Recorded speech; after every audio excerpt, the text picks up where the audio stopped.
ஜெய் ஸ்ரீ கிருஷ்ணா.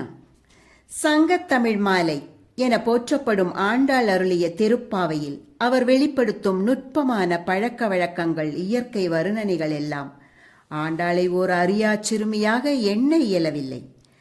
நாராயணனையே நினைத்து அவருக்கு வாழ்க்கைப்பட பிடிவாதம் பிடிக்கும் பெண்ணாக மட்டும் நோக்காமல், அவர் பாடலில் உள்ள தேர்ந்த புலமையும் திறமையும் பிரமிக்க வைக்கிறது.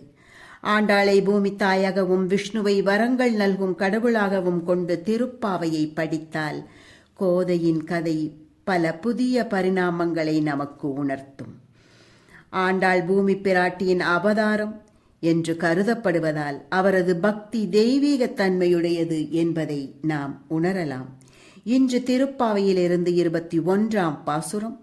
இன்று மார்கழி 21ஆம் நாள்.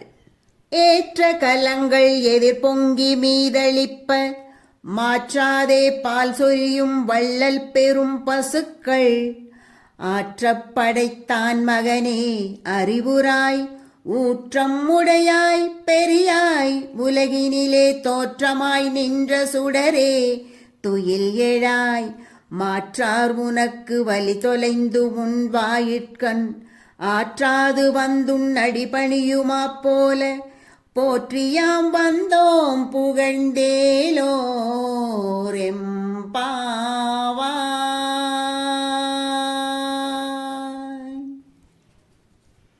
இதன் பொருள், பால் பாத்திரங்கள் நிறைந்து பொங்கி வழியும்படியாக இடைவிடாமல் பாலை சுரக்கின்ற வள்ளல் தன்மையுடைய பெரிய பசுக்களை உடைய நந்தகோபன் பிள்ளையே, எழுந்திருப்பாயாக. அடியாரை காப்பதில் அக்கறை உடையவனே, பெருமையுடையவனே, உலகத்தில் அவதாரம் செய்த ஒளியே, துயில் நீங்கி எழுவாயாக. பகைவர் உன்னை எதிர்ப்பதற்குரிய ஆற்றலை இழந்து எதிர் நிற்க மாட்டாமல் உனது வாயிலிலே வந்து உன் திருவடிகளை வணங்குவதைப் போல நாங்களும் உன்னை புகழ்ந்து பல்லாண்டு பாடிக்கொண்டு வந்தோம். எழுவாயாக. கண்ணனின் சிறப்புகளையும் அவரை சரணடைவதன் மேன்மையையும் கூறி அவர் திருவருளை பெறுவதற்காக இறைவனையும் அவர் தொண்டர்களையும் எழுப்ப முயலும் ஆண்டாள் இப்பாசுரம் வாயிலாக துயில் எழுப்பிய கோபியருள் தானும் ஒருத்தியாக நப்பின்னையும் கலந்து கண்ணனை எழுப்புவதாக அமைத்திருக்கிறார்.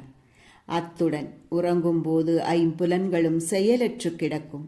உறக்கம் கலைந்து எழும்போது ஐம்புலன்களையும் செயல்படுத்தும் பொருட்டு அறியும் உணர்வு உருவாயாக என்று பொருட்சுவையோடு அமைத்திருக்கிறார்.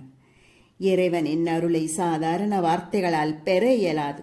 முழுவதுமான சரணாகதி ஒன்றே அதற்கு வழிவகுக்கும் என்பதை உணர்வோமாக. சர்வம் கிருஷ்ணார்ப்பணம்.